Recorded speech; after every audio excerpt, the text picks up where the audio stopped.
রেডিমেডি হয়ে বেরিয়ে পড়লাম। আমি আজকে বিপত্তারিণী পুজো দিতে যাব। এর আগের দিন শনিবারে পুজোটা আমরা দিতে পারিনি, তাই মঙ্গলবারে দেবো। প্রত্যেক বছর আমরা এই প্রথম দিনই পুজো দিই, কিন্তু এবার একটু দ্বিতীয় দিন হয়ে গেল। যাই হোক, প্রত্যেক বছর আমরা বিপত্তারিণী পুজো দিতে যাই জামালপুরে। এবারও আমরা জামালপুরে যাচ্ছি বিপত্তারিণী পুজো দিতে। আমি আমার বেবি আর বাবুর জন্য দেবো, মানে মেজদির মেয়ের জন্য আর বড়দির ছেলের জন্য। ওদেরকে আমি আমার জীবনের থেকেও বেশি ভালোবাসি, আর ওরাও আমাকে খুব ভালোবাসে। যাই হোক, আমরা দেখো স্টেশনে চলে এসেছি। স্টেশনে একটু তোমাদেরকে দেখায়, আমি তো একটু ভিডিও করে নিচ্ছি ডিজে। এবার ট্রেন আসবে, ট্রেনে করে চলে যাব। জামালপুর না খুব দূর, দেখো ওখান থেকে আবার টোটো ধরে আমরা যাচ্ছি। ওয়েদারটা আজকে খুবই গরম, কিন্তু ওয়েদারটা খুবই ভালো, মানে অতটা রোদ ওঠেনি, কিন্তু প্রচণ্ড গরম। আর তার মধ্যে আমরা শাড়ি পরে যাচ্ছি, প্রত্যেকবারই শাড়ি পরে যাই। দেখো আমি আর আমার বান্ধবী উঠে পড়েছি টোটোয়। এখন একটু বেশি দূর। আর কার কার বাড়ি জামালপুরে আমাকে জানিও। আর আচ্ছা, আমার বেস্টির বাড়িও জামালপুরে, কিন্তু ওকে আমি জানাইনি, কারণ ও যদি জানে আমি এখানে এসেছি, ও তো চলে আসবে আর আমাকে জোর করে ওদের বাড়িতে নিয়ে যাবে। তাই আমি আর ওকে আর জানালাম না। দেখো পরে একদিন যাব ওদের বাড়ি।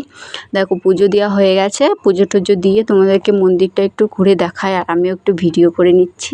আমার পুজো কমপ্লিট। ওখানে এসে ডালা টালা কিনে পুজো দিলাম। পুজো দিয়ে এবার আমি একটু মোমবাতি জ্বালাবো। মোমবাতিটা ধরিয়ে নিলাম। দেখো এটা হচ্ছে মন্দিরের পেছনে আর একটা মন্দির আছে, এটা আর মেন মন্দিরটার সামনের দিকে। ওখানে ভিডিও করতে দেয় না, তাই ভিডিও করিনি। এটা হচ্ছে মন্দিরের পেছনটা, তাই আমি একটু ভিডিও করে নিচ্ছি। এবার আমরা এখান থেকে মেলায় যাব। অনেকই মেলা বসেছে, মেলাটাও তোমাদেরকে ঘুরে ঘুরে দেখাবো। চলো তোমরা দেখতে থাকো। দেখো আমার পুজো হয়ে গেছে, এবার আমরা যাব মেলায়। দেখো মেলায় কত দোকান বসেছে, কিন্তু আমরা কিছুই কিনবো না, কারণ এর আগের দিন রথের মেলায় আমি অনেক কিছু কিনেছি, তাই এই মেলা থেকে আমি কিছু কিনবো না। কিন্তু মেলাটা তোমাদেরকে একটু ঘুরে ঘুরে দেখাচ্ছি। দেখো মেলায় অনেক জিনিসই বসেছে।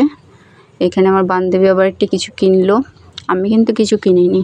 ওখান থেকে ঘুরে টুরে এবার আমরা টোটোয় চেপে পড়লাম, কেননা কি অনেক দেরি হয়ে গেছে, বাড়িতে যেতে হবে আবার। তাই যেতে যেতে তারপরে পরে আর গল্প করছি তোমাদের সাথে। দেখো চলে যাচ্ছি টোটোয় করে এখন। এইবার কি হয়েছে, যেই ট্রেনটা আমরা বাড়ি আসবো সেই ট্রেনটা আবার দাঁড়ায় না আমাদের স্টেশনে। সেটা তো আমরা জানি না মানে কি জানি, কিন্তু ওই ট্রেনটা না অনেক লেট আছে, সেটা না দেখে আমরা চেপে পড়েছি। এবার আমাদের স্টেশনে দাঁড়ায়নি, অন্য স্টেশনে চলে গেছি। ওখান থেকে নেমে তার জন্য আমার হাসি পাচ্ছিল খুব। ওখানে একটু ভিডিও করে ওখান থেকে আমরা আবার টোটোয় করে আবার বাড়ি আসতে হয়েছে। আর আমাদের পিছনে যারা ছিলেন ওনারাও সেম, ওনাদের সাথে এই এক ঘটনা হয়েছে। দেখো